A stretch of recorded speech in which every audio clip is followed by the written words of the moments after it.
This is POETICS Podcast, and I'm Tamara Rockwood. Here we believe poetry isn't just meant to sit quietly on a page. It is meant to be heard, to resonate, to live and breathe through human voice. From our home base at Bainbridge Island Press in the Pacific Northwest, my husband Ben and I are up to our ears in publishing inspiring poets who pour their hearts onto paper. And now we are taking it one step further. On POETICS Podcast, you'll hear these poets bring their own words to life, their voices adding layers to meaning that only they can reveal. So we're going to be doing, we're also going to be sitting down with some featured guests to explore the poems that have shaped their lives, because poetry isn't just an art form. It is a conversation that spans over time. It's timeless. It's my favorite. It is a conversation that we are inviting you to join with us. So grab your favorite drink, get comfortable, and join us as we dive into the world of poetry. Welcome to POETICS Podcast.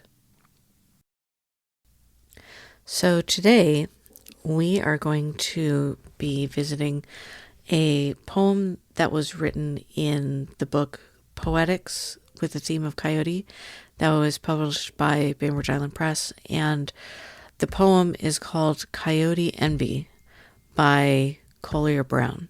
And we'll talk about him, who's fascinating, in just a second. But first, I want to talk about coyotes, because that was the first theme that we used in our POETICS anthologies. And it was so much fun. The coyote is such a crucial part of understanding who we are. And that's because the coyote is a trickster. And I'm going to kind of untangle this a little bit, because it's always fun to revisit ideas and I almost forgot the word, archetypes. The archetypes of characters and what they mean and how they reflect on understanding who we are. So the trickster is vital for human societies. They have a social function. They help societies process change and adaptation. They challenge existing norms. They break rules. They highlight which rules matter and why. They create a space for necessary social evolution. A great example is in Greek mythology when Prometheus steals fire from the gods. He is disrupting the divine order and advancing human civilization to his own peril. He is chained to a cliff, and an eagle is pecking at his liver for eternity, which is unfortunate. Thanks, Zeus. But he's a trickster figure, and that was a social function. There are psychological roles that tricksters help. They represent parts of our nature that societies often try to suppress. So they are representing impulses that we have, the tendency to break rules, again. There's also an educational value. They teach through a reverse example, and so their misadventures show the consequences of unchecked impulses, usually through humor.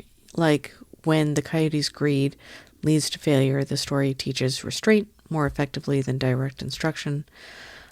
We can see this in trickster figures in Grimm's fairy tales, where the fool goes off into the woods and challenges every troll no, that's Norwegian, but every goblin in the forest, and it goes poorly, and then he gets eaten or something. So it's not always, it's a misadventure. And there are other things like there's a creative force. Despite their disrupt nature, they often drive positive change through their chaos. And they are always creative figures who shape the world through their schemes,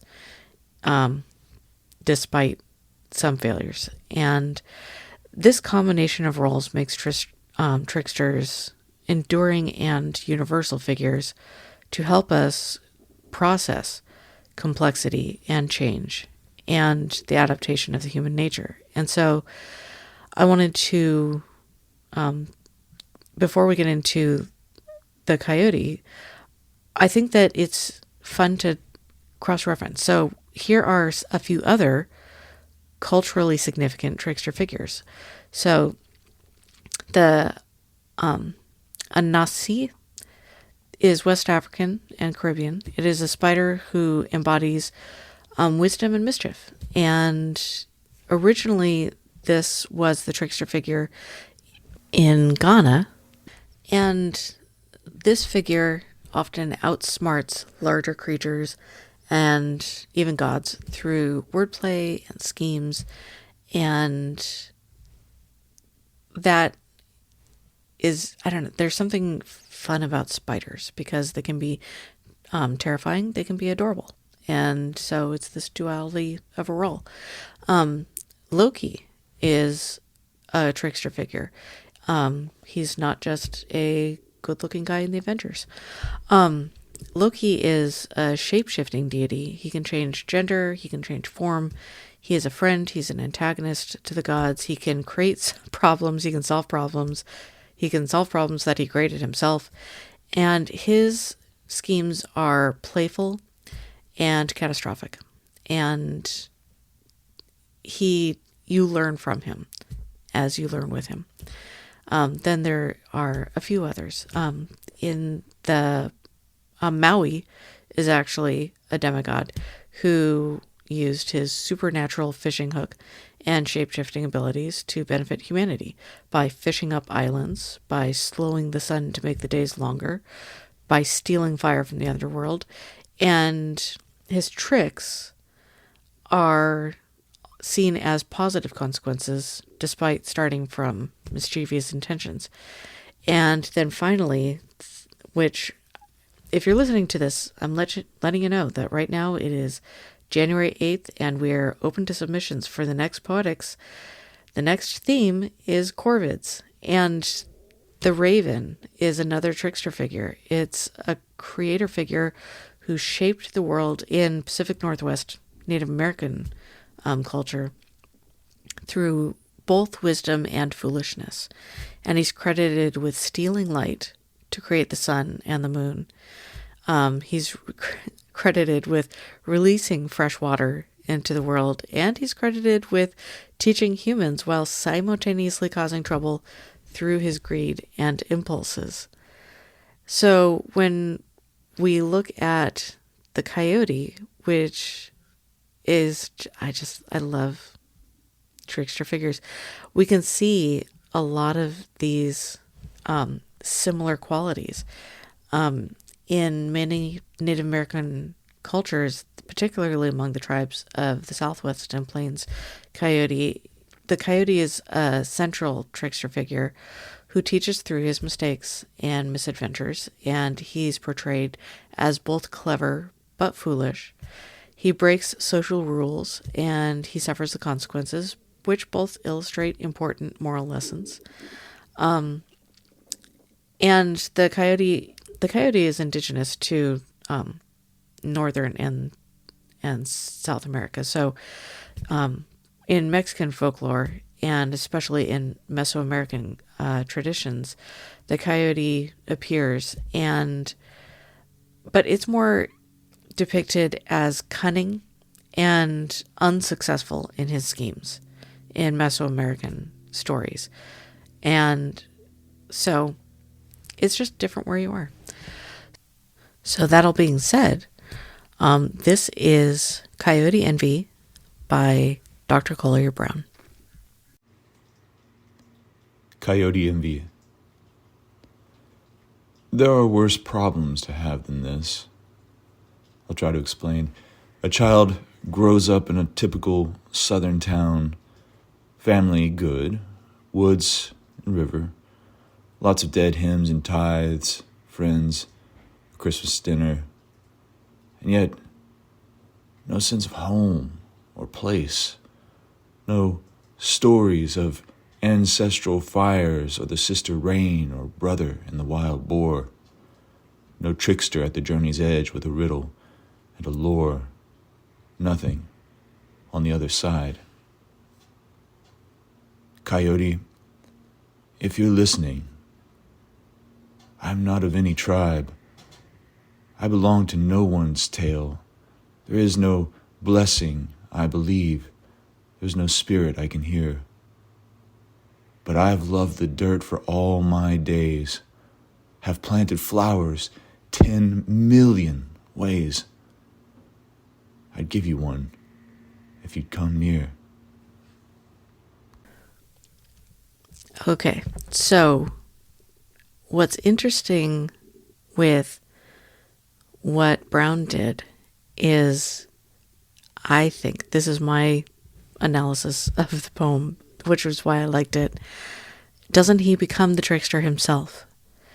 Doesn't he begin the poem by addressing the coyote, by acknowledging the coyote as a trickster, and then telling the story of the people and of the traditions that people have, of telling the homes that these people live in, of the dinners that they have, of the festivals that they celebrate together, of the loneliness of the people, to draw in the emotion, the empathy, the sympathy for these people, and then addressing the coyote again and saying, and I have loved you.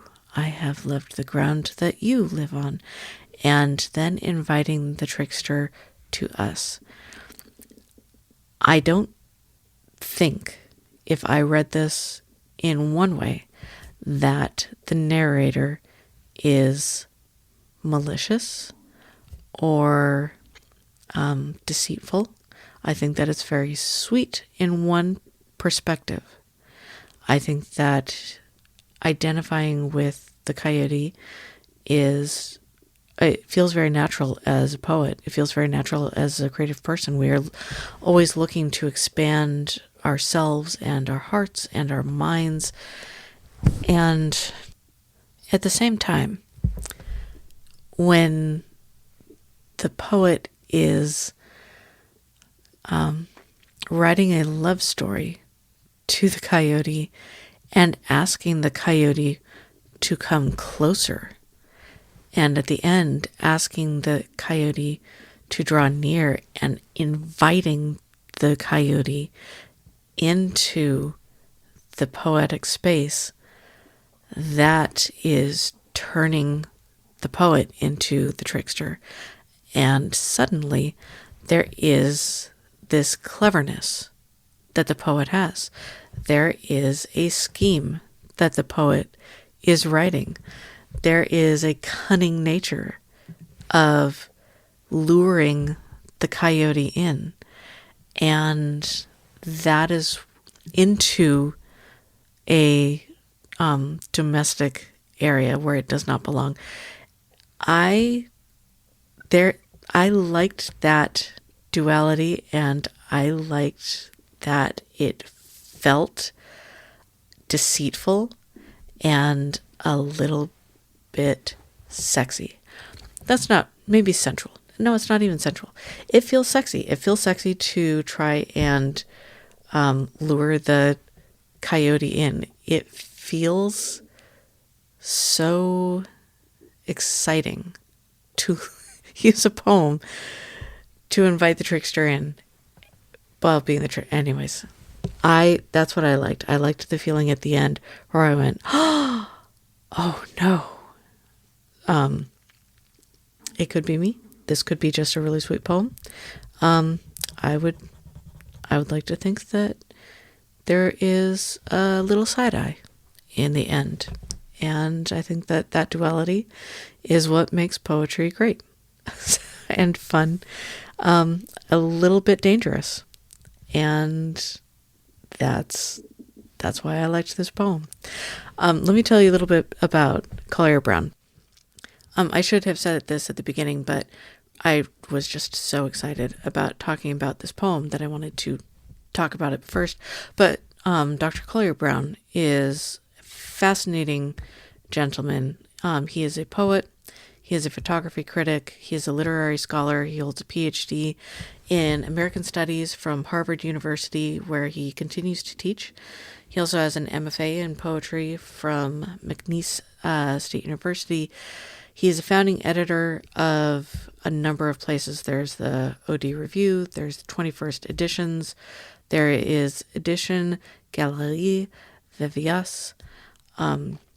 His essays on photography are brilliant. I have read them and I love what he has to say and his perspective of the human form in a landscape. They have appeared in over 20 books, including Eye Amazing by Thames and Hudson. He has essays in quite a few other places. You can very easily Google Dr. Collier Brown, or you could buy Poetics and read his. He has other poems in there as well. He's brilliant. He has the latest poetry collection. It is called Scrap Bones. That is out with Texas Review Press. I want to thank him so much for allowing us to feature his poetry in Poetics. It is delightful. It's a little dangerous. I couldn't be happier. And I don't know. I think poetry is a fun place to be. So thank you so much. And once again, I've gone over my 10-minute window. I've thought that 10 minutes was going to be more than enough. And I always go over because I have so much to say. I could go farther, but that is going to be all for today, poetry friends. So if you have enjoyed diving into the world of verse with us, please join us next time, where we've got more poets to meet, more poems to explore, and more literary adventures to share. So until then, keep reading, keep writing, and keep poetry close to your heart. Thank you for joining Poetics Podcast, where we bring poetry to life, one verse at a time.